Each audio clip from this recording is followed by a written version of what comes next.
Hello, good morning to you all, and welcome to the AMAZE TV and welcome to the Sunrise Show. This is your host, Marvin Fishley. For those of you who are joining and just logging on, the Sunrise provides prolific and developmental platforms for rising contributors and stars from all parts of the world.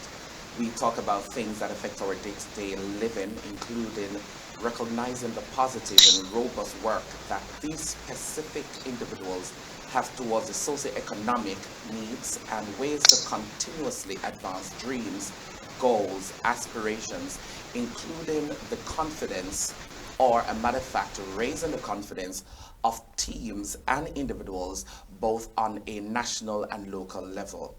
Today, I have two special guests with me, and we are going to talk about not having a father in your life, the impact it has on a male child, and the way forward, plus other bits about fatherhood. Anyone can father a child, they say, but being a dad takes a lifetime. Fathers play a role in every child's life that cannot be filled by others. This role can have a large impact on a child and help shape him or her into the person they become.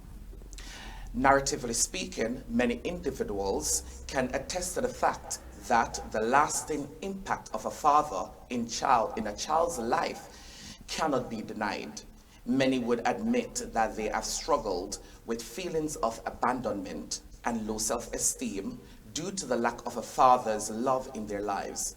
Some, however, have turned to drugs, alcohol, risky sexual activities, unhealthy relationships, or other destructive behaviors to numb the pains of fatherlessness. Hello to my viewers and listeners. Welcome to the Sunrise Show. Today, as I said, I have two special guests with me.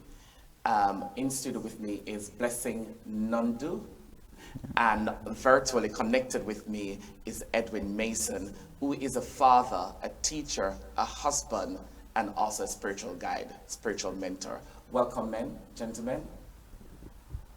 Well, thank you for having me. Welcome, Edwin. How are you, sir? I'm not hearing you, Edwin. Can you speak up a bit? I said, good morning, and how are you, sir?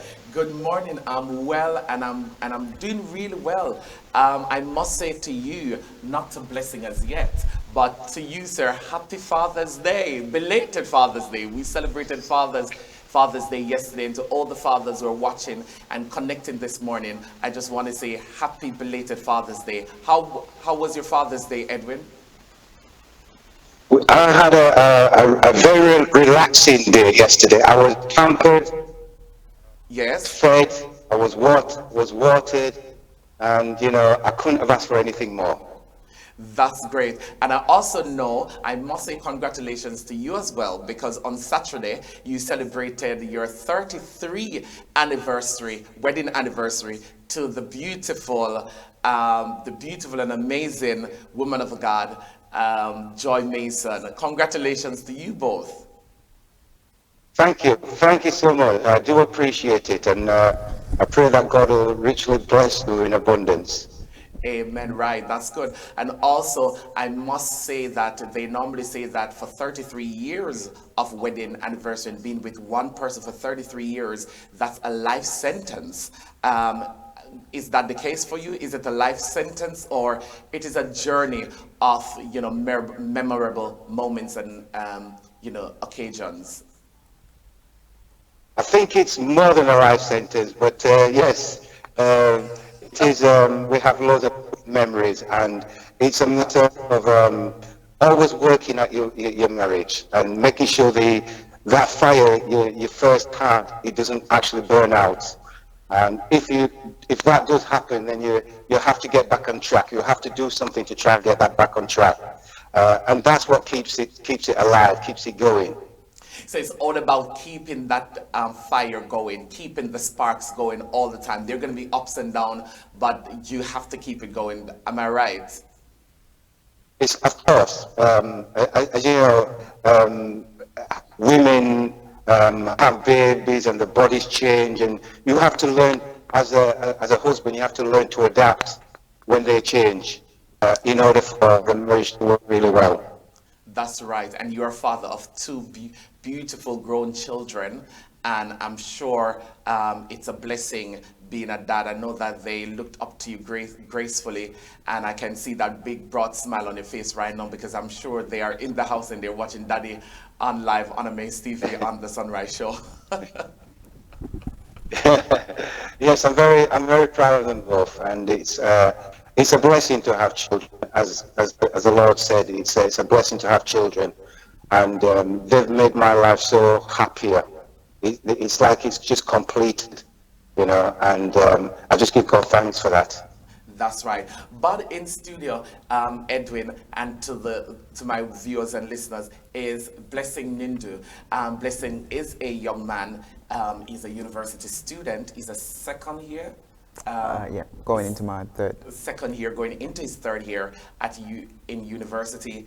I do remember I don't remember actually what he's studying. I know that he told me earlier on, but he will give us a brief introduction of himself to let my listeners and viewers know who he is. Blessing, over to you. A brief who is Blessing Nundu? Blessing Nindi is a 20-year-old boy who is going into his third year at the University of Birmingham.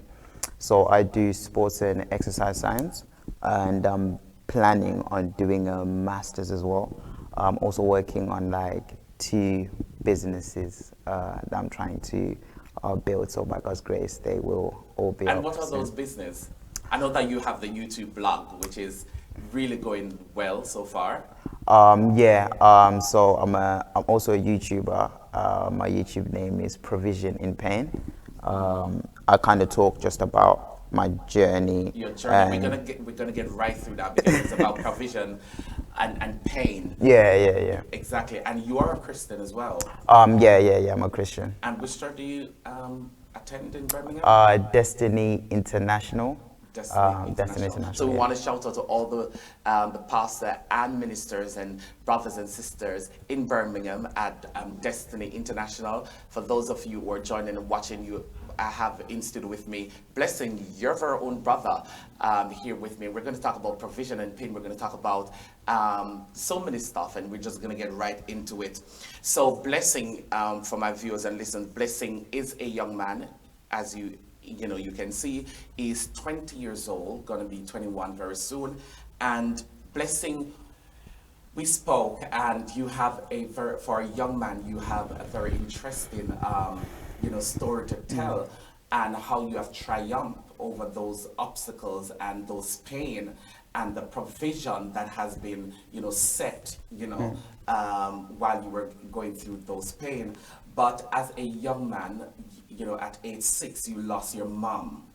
And, I can just imagine how, devastating that could be, and how painful that was for you at the age of 16. But also to the point whereby at age 17, you also lost your dad, who you were at a very delicate, pivotal, part in your life at 17. Every young man in life at age 17, 15, 16, 17, want to look up to their father. And at 17, you lost your dad. How did that feel? More so, how did you feel at age 6, if you could remember when you were 6, when you lost your mom? So when I lost my mom, I can remember like just my sister crying quite a lot. I can remember when I first heard the news, actually, I was like climbing into the kitchen to open the door for my brother. Okay. I was going to say you were stealing. No. I was just climbing in to open the door for my brother. And I think I must have heard him on the phone say, oh, she's died, she's passed away. And I remember hearing the news, and obviously at that age, you don't really understand the importance of my mother. So for me, I didn't necessarily understand. I knew like she was important. I knew like that everyone was sad, everyone was crying. And I remember even trying to cry as well. And that was something that definitely scarred me for some time, because I always used to ask the question to myself, why didn't I cry? Why didn't I cry? Did Why you didn't I cry? ask for mom after, she passed like few years, few days, few months? No, it's just like, I feel like in the black community, you just taught to get on with things. So I was in Africa at this point, so I was in Zimbabwe. So it was just like, I just went back to school and then As normal. as normal. And at age 17, you lost your dad, and I Yeah. get to understand you and your dad. You guys share a very close bond. How did that? How did you feel during that moment at age 17? I'm sure you just probably finished school, or like your last moment in school. How did that feel having a dad, losing a dad that you share so much close bond and memories with? How did you feel, and how did you cope losing your dad? It was definitely a lot to take. So I would say even the last year of his life was very hard, because he was in hospital for like a whole year. So you can imagine he's on pills. He's not necessarily the same person. So it's like now after he dies, all I can remember is like the final year. So I can't even remember my dad, if that makes sense. Yeah. And I remember even times where I didn't know whether to go to university or should I carry on playing football. And it's like, I haven't got anyone to ask advice for. And even when I asked my dad, it's like, he would tell me, but it's like, you're conscious that he is not necessarily himself. Yes. And so what had happened was, after a while, he came out of hospital and was staying with us at our house, but he was still like bedbound. So you can imagine every day, this is my final year of sixth form, so I'm in year 13. And every time I walk downstairs, I'm seeing the carers like changing him, moving him. And when they're moving him, it's like he's skinny, like has lost a lot of weight. And it was definitely not an easy sight to see. And I remember around that time as well, I kind of like been growing in my journey with God, should I say. And so one thing I was trying to tackle was, okay, why didn't I cry when my mom passed? Or because I remember even when it was like Mother's Day, or when people were talking about their moms, I would like shy away from it.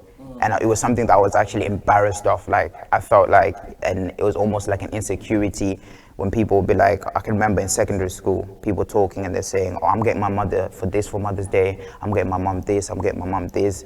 And it was just like, I didn't necessarily know where to fit in. Yeah. So obviously at this age, I'm a lot older now, and I was like, let me tackle this.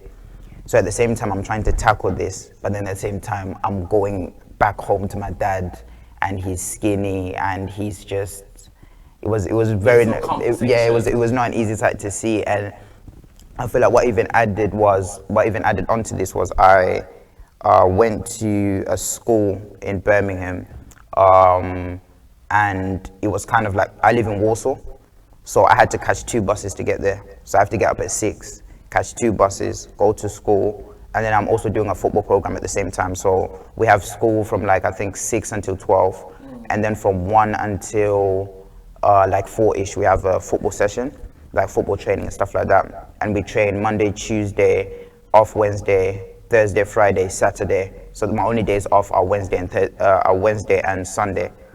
And so it was like a lot to take on, because this is my final year, so I'm also doing my personal statement. So at the time when, I don't tell you, but at the time when you heard that your dad passed away, how did that make you feel?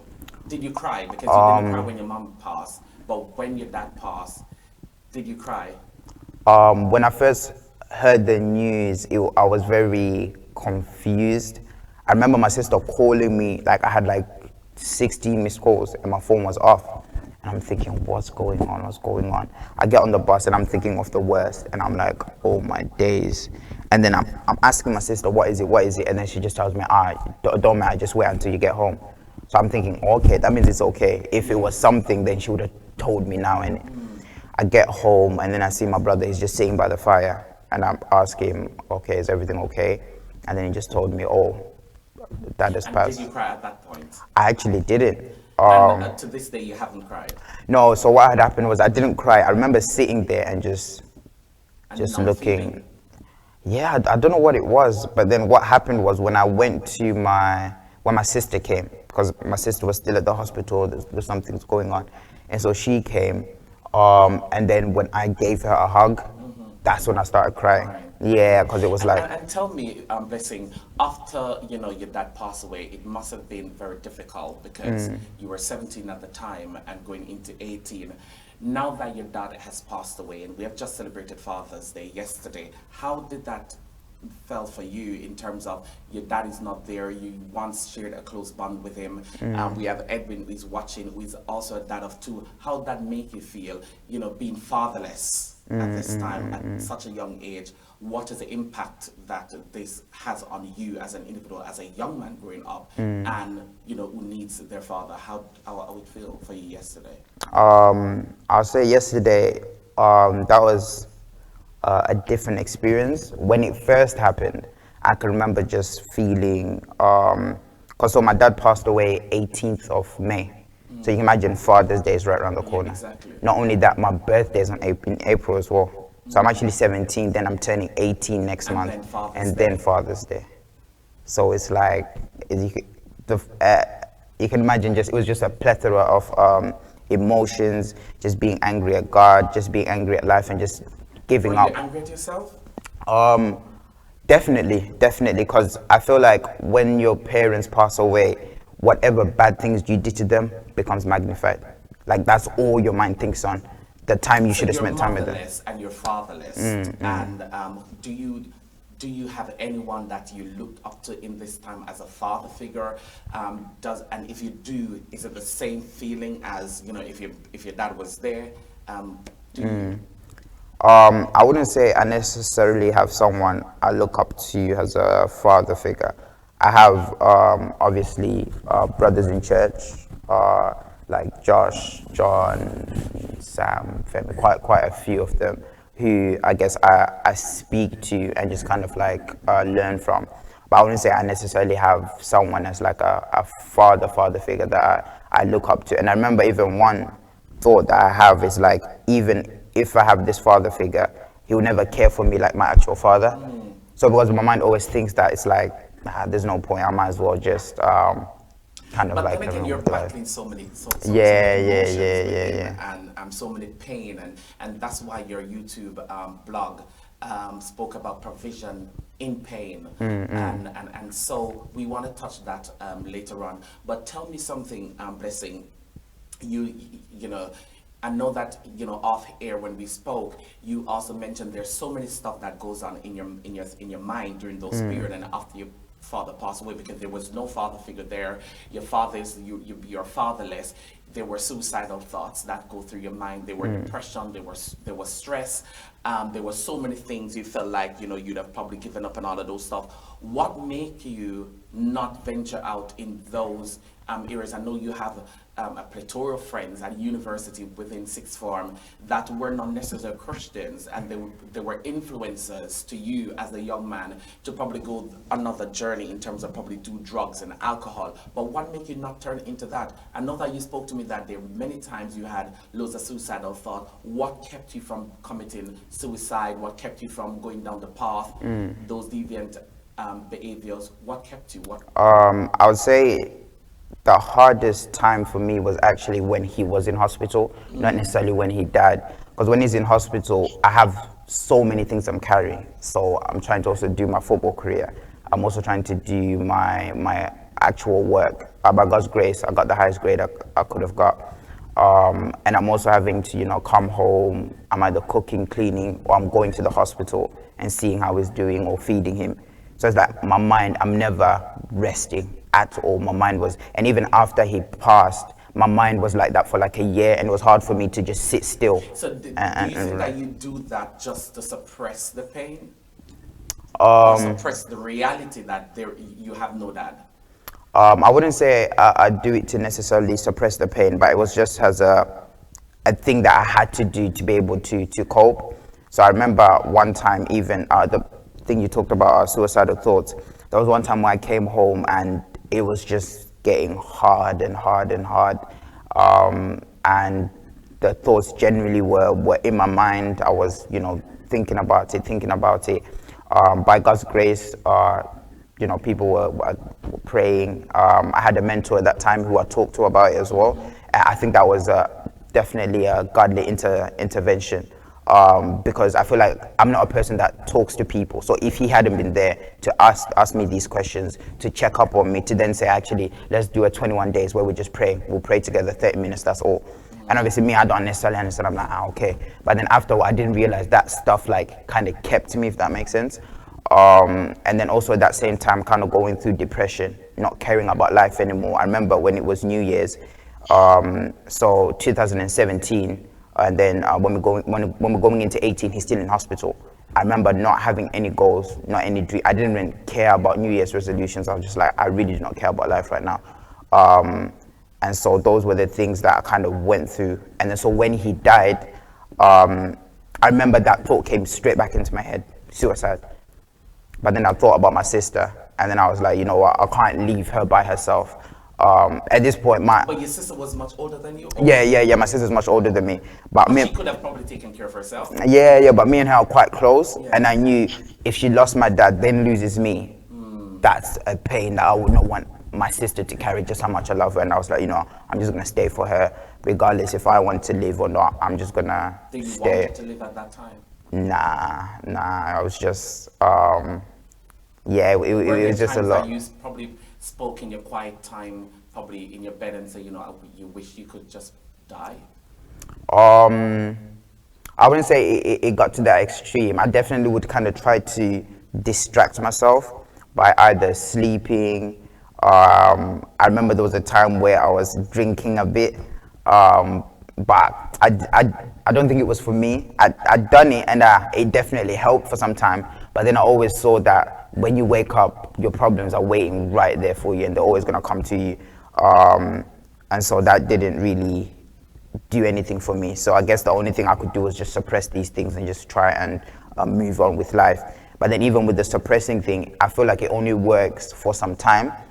And then what I was finding was like 4 months later, 6 months later, I'm just crying for no reason, or I'm smelling certain things, I'm seeing like someone's teeth, and then they remind me of my dad when he was in hospital, and then all of a sudden I'm back in that moment. Yeah.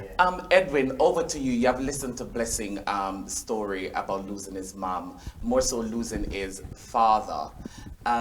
You know, the effects of growing up without a dad, Edwin, can be, it's more like to be aggressive, be depressed, more like to have low self-esteem, as well as poorly in school, and also more like to be incarcerated and to commit suicide. As Blessing, you know, spoke of that, there were times when he felt like he would want to commit suicide. At some point in time, he had low self-esteem because he didn't care about, you know, himself and care about life. He would become aggressive at times, and you heard that he was depressed many times, and the thought of you know, drugs and alcohol, to which he said he went to the furthest to, you know, drink himself and drown himself in alcoholism, but it didn't work for him. As a father of two, and I know you have come across so many young people who you have mentored who have lost their father, what it is like, and how did you, being a dad and being a spiritual leader, how did you help those persons, and what was it like, you know, speaking to those individuals? Well, first of all, just to say to Blessed, I understand where he's coming from. I myself lost both my mother and father.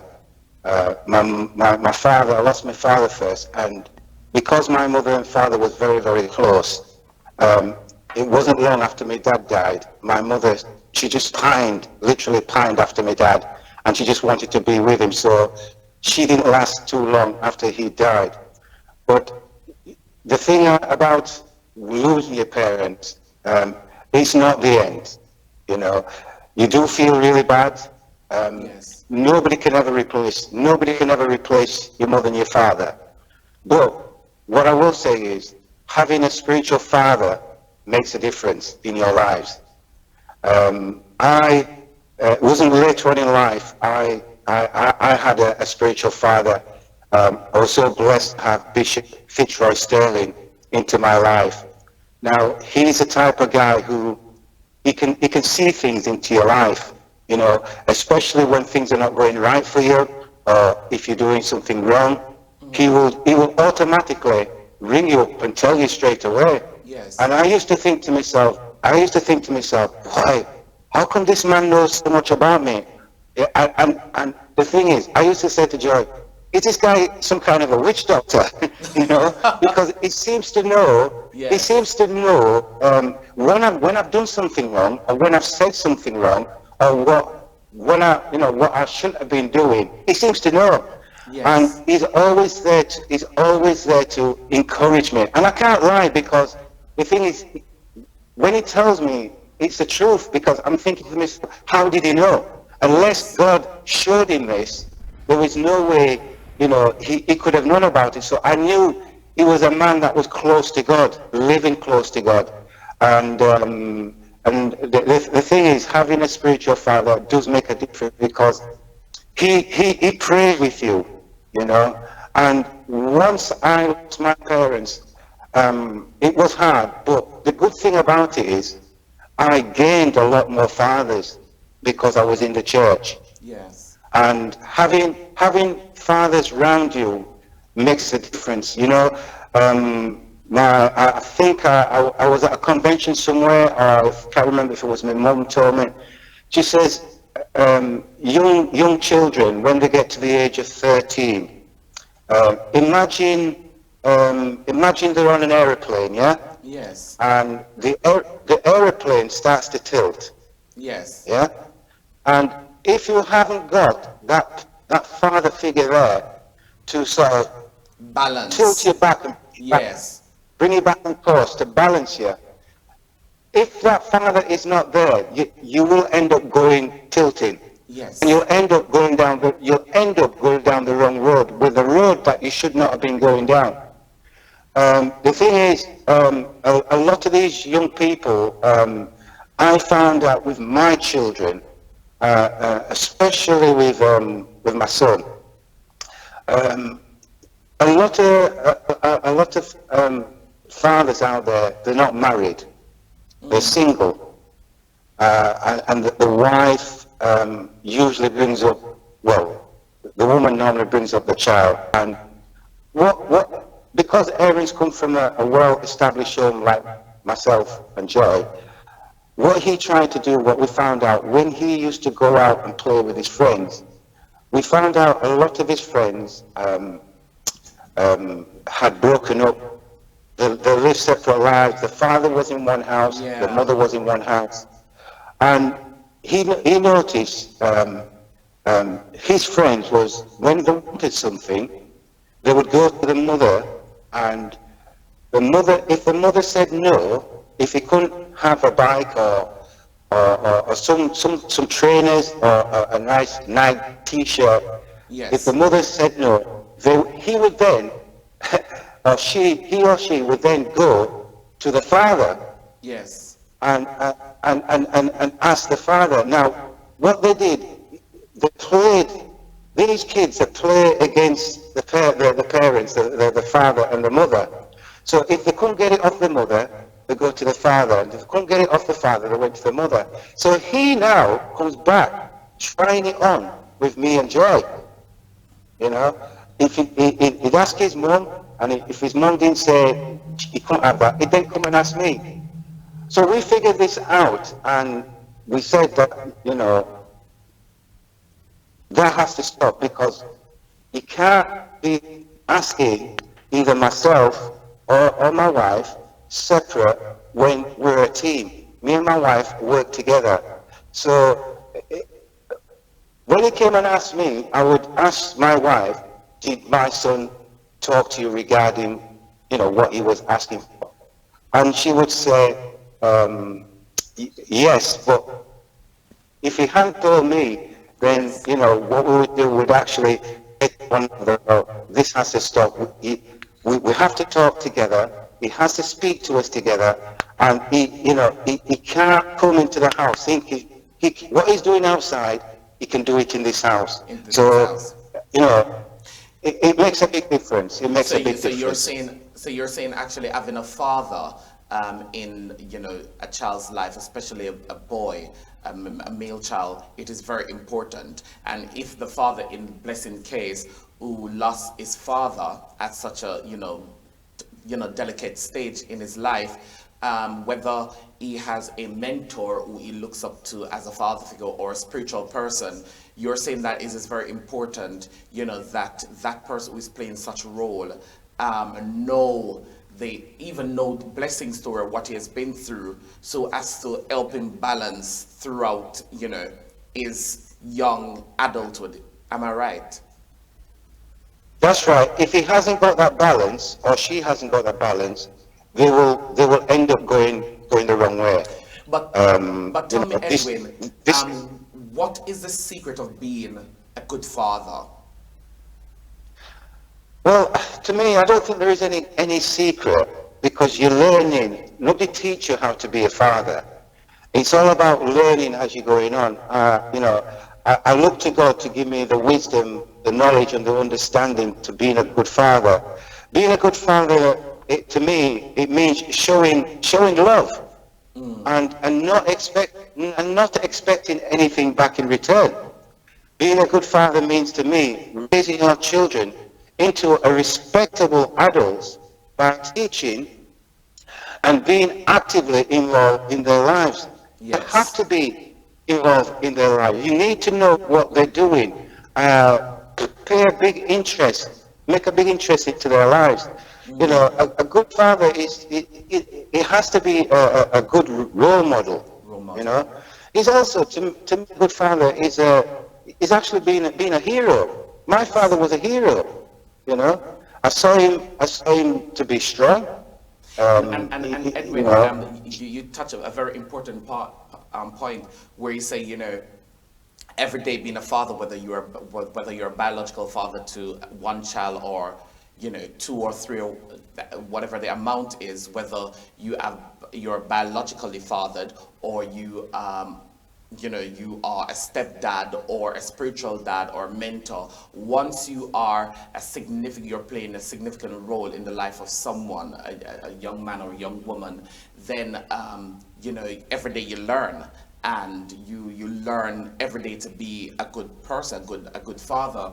Blessing, the question I want to ask you is, since you have lost your dad, if your dad was alive today, what would be one of the things that you would actually say to him, or what would you say to your dad if he was around? What would I say to him? I would say definitely like sorry for taking him for granted, but then also that a lot of the stuff that he was telling me when I was younger, they're kind of making sense now as I grow older.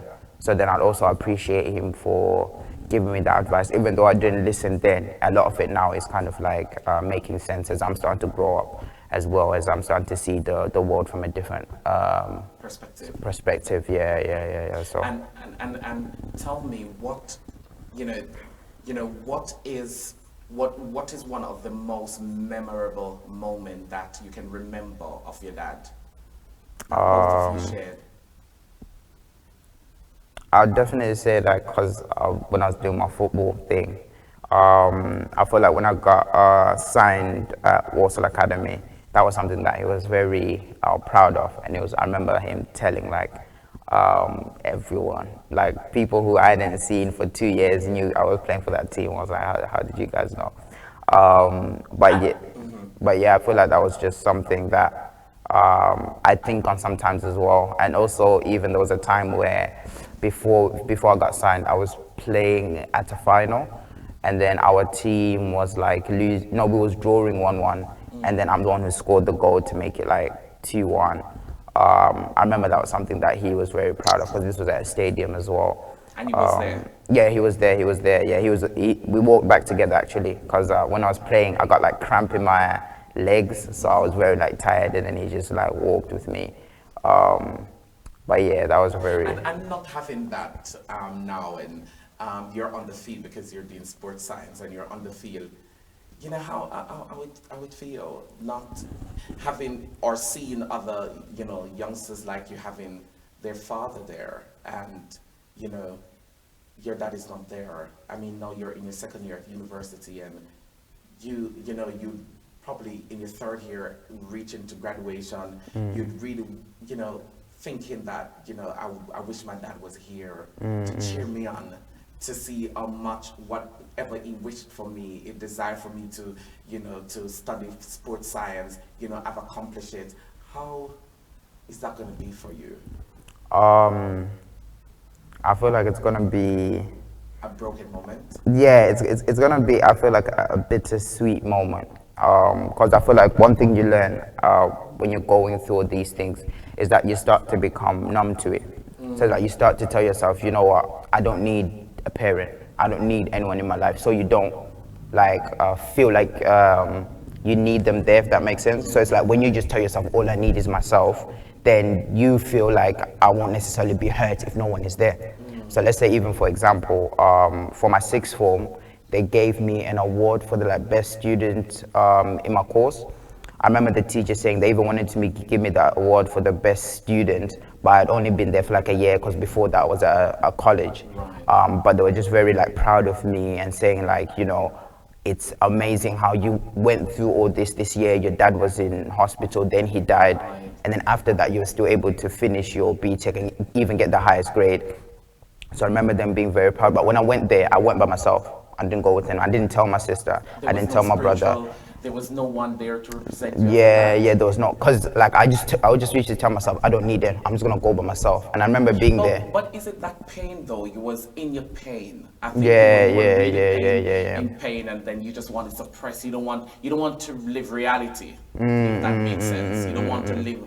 You don't want to have any recollections. You want to take everything out of your mind. Was that the case? Yeah, I feel like it was definitely similar, but I feel like I was just still on my kind of journey as well. And I remember being there, and then I think a couple people realized I was by myself. So when I went up to collect my award, I remember these people who I did not even know, this family were clapping for me and shouting, because I was sitting there. I was just smiling. I was just like, oh, okay, thanks. But I feel like as I've started growing in God, He's really started to take that away. Trying to be by myself, trying to do everything by myself, and really use the people around me, and just learn from them. And like my mentor, one thing he really encouraged me on doing is getting a first this year.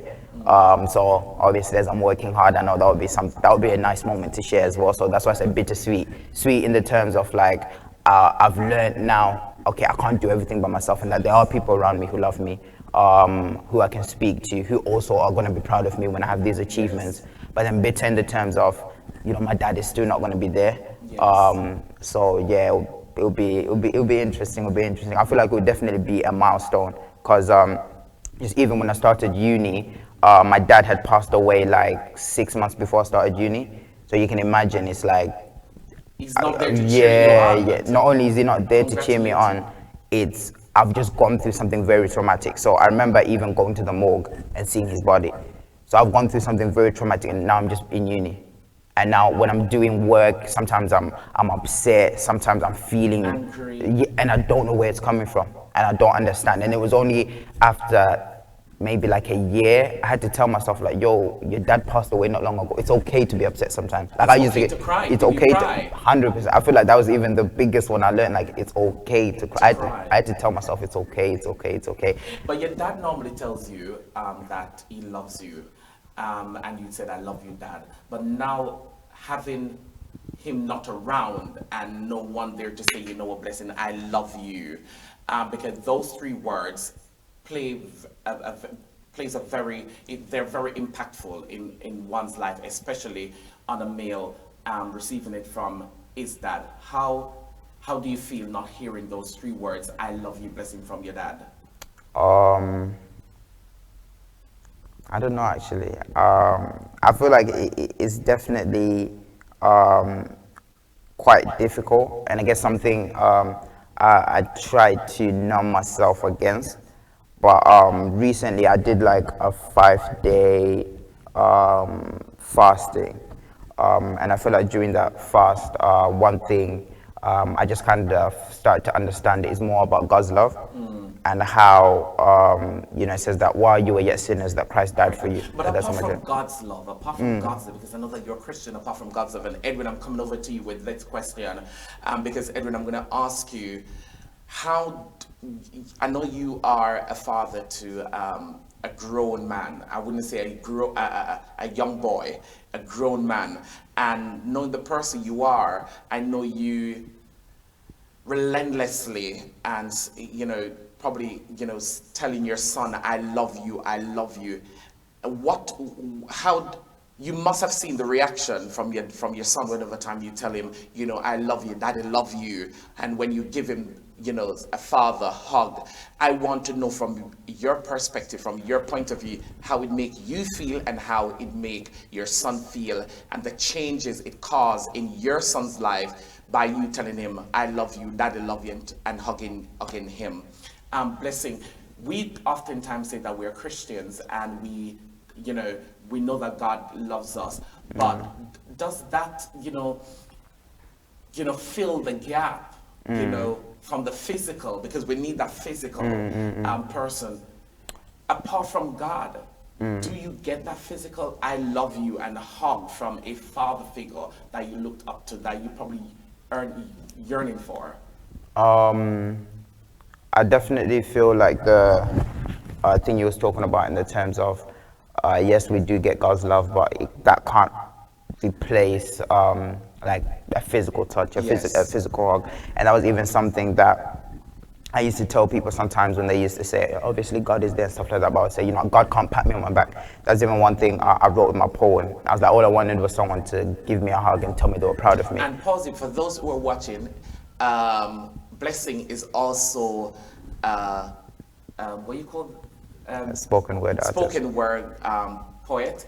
He's very good. He wrote his stuff and brilliant. That's why his name is Blessing. He's a blessing. I told him, Edwin, back to you, to the question I asked you, how it make you feel telling your son, I love you, giving him a hug, and the impact that it causes on him when you do it, and the changes that that comes with it. Well, the thing is here, what I've noticed is that having a good relationship with your son or your daughter does make a difference. I didn't have that relationship with my father that well because, as you know, he was my father, because there was 12 of us in the family, so he was always working, and he didn't have much time to spend with us. But I made sure that, I made sure my son, I spent as much time with him and telling him that, I love him, and my daughter too. I don't treat him any different, and that does make a difference in one's life growing up, because when you live in a loving home, and they see love, they will actually show love back in return. You will actually get that back in return. How it make you feel? How do you feel telling your son, I love you? Because oftentimes it is, I think, stereotype, or it's a negative, feeling, or it's a negative expression when you tell a man that I love you. But you telling your son, I love you, how it feels? Do your son tell you, I love you, Edwin, I love you, daddy? Of course he does. Of course he does. All the time. And I think it's because I've instilled that in him, and he's seen that in me. So love is something that you can't teach. It comes from within you. It's God. God is love. God is love. And God Edwin, loves quickly, because all these children. We have 10 minutes to go before the show ends, because they say when things are exciting and when you're having fun, time goes quickly. But quickly, in 10 minutes, we're just going to do so many stuffs within 10 minutes time. Are there things you wish you had done differently as a father? No, because I think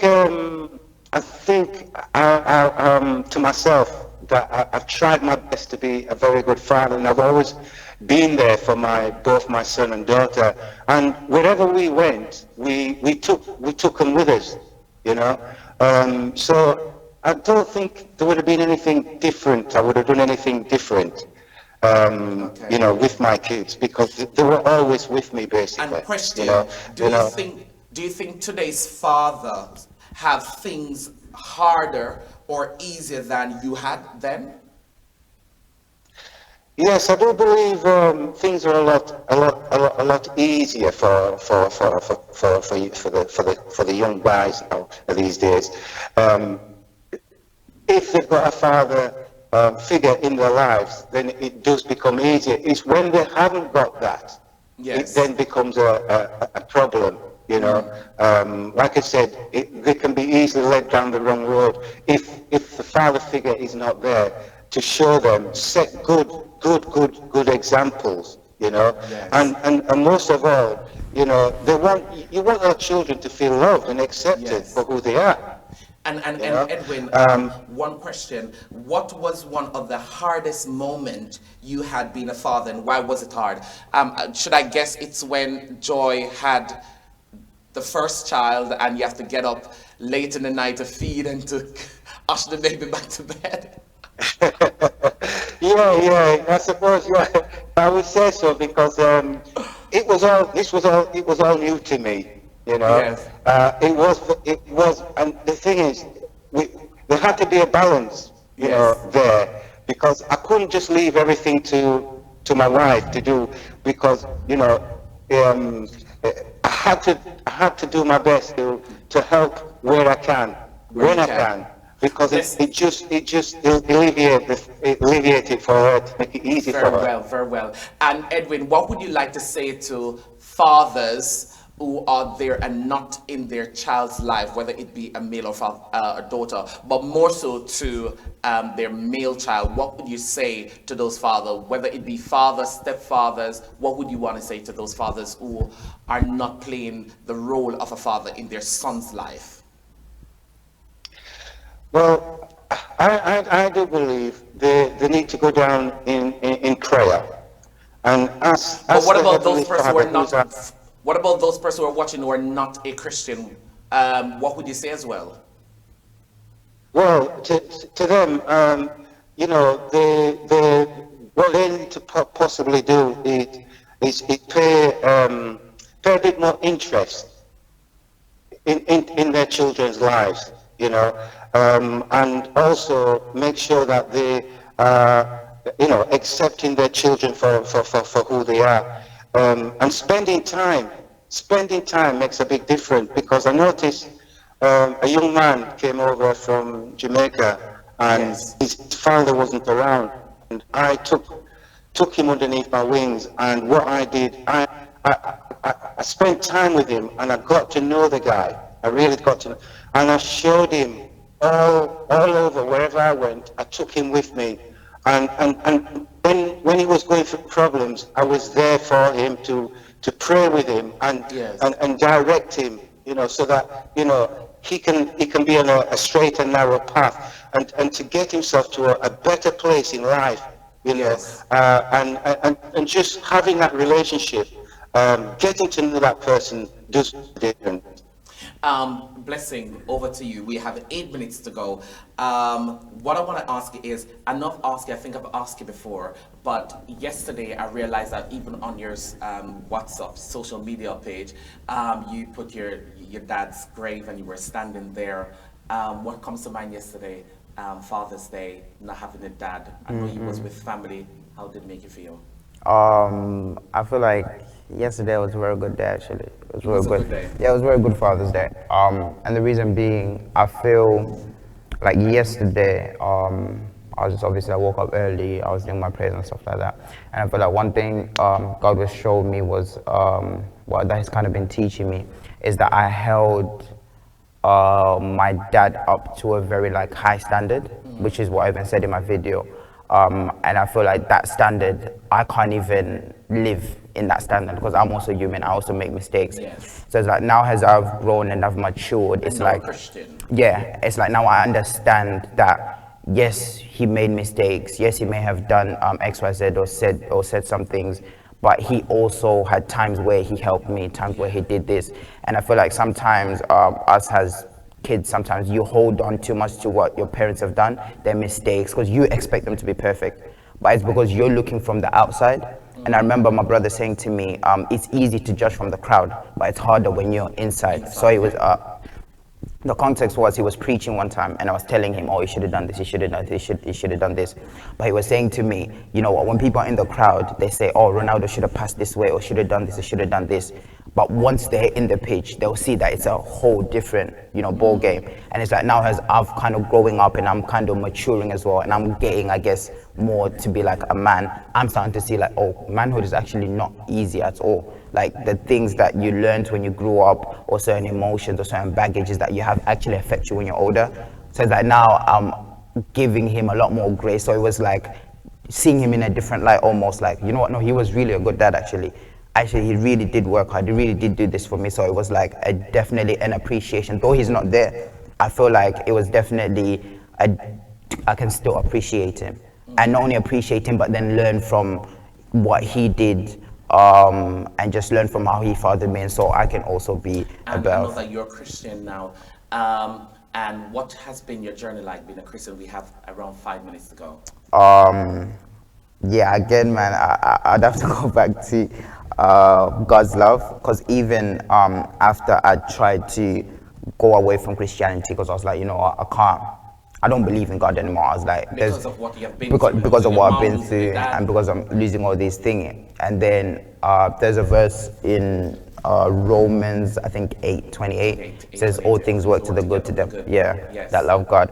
But then also after that, it talks about how nothing can separate you from the love of God. Neither trials nor tribulations, neither angels nor death. And I so kid you not. So you rely on the word of God. Yeah, definitely. And I kid you not. Become a daily bread for you. 100%. And now allow you to, and has caused the word of God has now become a daily bread for you that also help you in time of pain. Yeah. Yeah, definitely. That's a provision. Definitely. Been a very big provision, and I feel like just kind of that scripture, the one I was just about to talk about, is how nothing can separate you from the love of God. And how even when I tried to separate myself from God, like tried to run away, tried to do my own thing, and said I'm not doing this Christian thing anymore, it was like His love kept on coming after me. He kept on bringing people to remind me of the word. He kept on pushing me to times where I had to pray, because I'm so used to praying. Yes. I kind of knew, I was like, okay, now I have to pray. No, I have to worship, because worship was something as well I built up in within myself by God's grace. So that's why I always go back to God's love, and I feel like that's even something I'm experiencing a lot more on a daily basis. And the fact that, so one thing I always used to say, I remember when my mom and dad died, I said to myself, you know what, I'm an orphan now. And then I remembered the word in John where it says, where Christ was like, I shall not leave you as orphans, but I shall leave you with a comforter. And then I remember recently I was thinking on that scripture, and I was saying, you know what, when the people who he was talking to were not necessarily all orphans. They still had their children. They still had their parents. But because when you don't have the Holy Spirit, it's like you're an orphan. You're orphans, yeah. So I was like, whoa. And then you place yourself in that category. Now you are a spoken word poet, and we actually have 2 minutes, and I know we're going to probably go 3 minutes over time, but can you do one of your favorite spoken word, just probably even just two verses? 2 verses. Let me think. Okay, I'll do one that I think this was my first one that I wrote. What's the title? I think I called it Bana. Bana. It's a Hebrew word, which basically means to construct, rebuild, and stuff like that. So look into that camera over there, and I want you to give that spoken word, and I know that it will bring some clarity, some healing, and some inspiration to persons who are watching. This is Blessing Yindu. Okay. My sisters, you are queens, powerful beyond measure, in a world where beauty is the highest treasure. Having a man is the highest goal. But oh, there's so much more to you than whether you have a man or number 8 body. You're not defined by your Insta likes, followers, or comments. You're defined by the one who made the comments. When Jehovah Elohim created you, the Hebrew word used is Bana. When he created men, it was different. The Hebrew word used is Jastar, which means to simply sculpt. But now means to build, rebuild, construct, and cause to continue. In other words, he took his time to make you. For stars, moons, and planets, he said be, and it was. For you, he took his time because you were his final masterpiece. So be at peace and know your value, my queen. Be at peace and know that the maker of the universe is in love with you. Yet you pay him no mind, giving him your leftover time thinking he won't mind. 2 minutes a day is all he gets, 30 minutes when you're feeling your best. Oh, daughter of the Most High, why? When he said, give me all of you. Away from him, you can do nothing. So focused on the now, you forgot one thing, your value. So high that there's nothing on this earth that can be compared to you. Rubies, diamonds, and gold are nothing when compared to you. Wow, wow, that was beautiful. And that's Blessing Nunde, and that's Edwin virtually. Edwin, your last word to those who are watching, and to all the fathers who are watching, and just about everyone, what would you want to say to Blessing as well? Him not hearing the word I love you, do you want to extend from a father's perspective, from a father's point of view, all the way in Huddersfield, do you want to tell Blessing from a dad, Stan, I love you? Of course. Blessing, as a father and a friend, I want you to know that you are loved by me, and I really and truly love you. For the fathers out there, I just want you to, for the sons that you have out there, spend a bit of time with your son. Take them out and have fun. Have fun with them. As fathers, affectionate is our middle name, and one thing I like doing with my daughter and son is especially my daughter, is taking her out, and my son, taking them out and having fun with them, and showing them how they should be treated, and showing that the love that we have for them. It makes all the difference, in their lives, showing the love and accept them for who they are.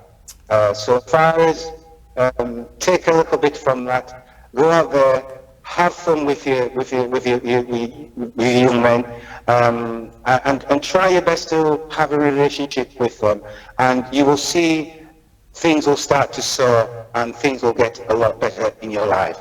Thank you very much, Edwin. Yeah. I love you guys. Continue what you're doing. The program's a wonderful program. It's another platform to express how one feels, what they're going through. And blessed, you're not on your own. I'm here for you anytime. You can phone me anytime. I'll be there for you. Take care of yourself now. Thank you, Edwin Mason. And for those who are just watching and will be watching later on, that was Edwin Mason from Huddersfield, a father, a husband, a teacher, a friend, a confidant, as well as a spiritual guide and mentor. Blessing, a young man, 20 years old, soon to be 21, who is fatherless, motherless, but rely on the Holy Spirit and rely on his spiritual mentors that he has in his life, who try to balance him as he continue on this journey to be the young man that God has orchestrated and designed for him to be. He is a spoken word poet, as well as he's a YouTube blogger. So if you need more of Blessing, then you need to jump over to his YouTube channel, and that is Provision in Pain. Provision in Pain. So go to YouTube, type in Provision in Pain. There are some videos there that will tell you and give you more details and insight of his journey, of his pain and his provision. He's a young man that is sought after in this time. He is very actively involved in his university, society, his university, as well as in his church, which is Destiny International there in Birmingham. He's from Birmingham, and it's so good to have Blessing on set with me. I know that there's so much more to talk, and I'm sure I will invite you again. To my viewers and to my listeners, thank you very much. Blessing, your final word in just a second before we go. Final word is, I guess, thank you, Marvin, for having me and for blessing me with this opportunity. And I pray that this will touch people and, open their eyes that God is there. And he says, I shall never leave you nor forsake you. And I'm a testimony of that. And just a quick one, what would you like to say to those persons out there, young people who are fatherless and motherless? Look into that camera and tell them, just 2 seconds, encourage those persons out there who are fatherless and motherless? I would encourage them that it does get better.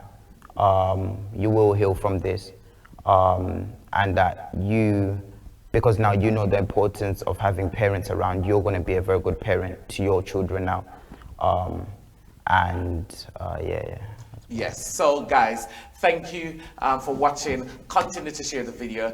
Continue to, if you haven't subscribed to AMAZE TV, do so. It's AMAZE TV on Facebook, AMAZE TV on Instagram, YouTube, and Twitter. So go over to those social media and send them a request, and they will accept your request and be friends and connect with AMAZE TV. Also connect to my Facebook and Instagram page at Marvin Fishley. Thank you. See you. Until next time, walk good, have a blessed week, and happy belated Father's Day to all fathers. God bless you. It's all about the Sunrise Show. See you next time, same place, same time.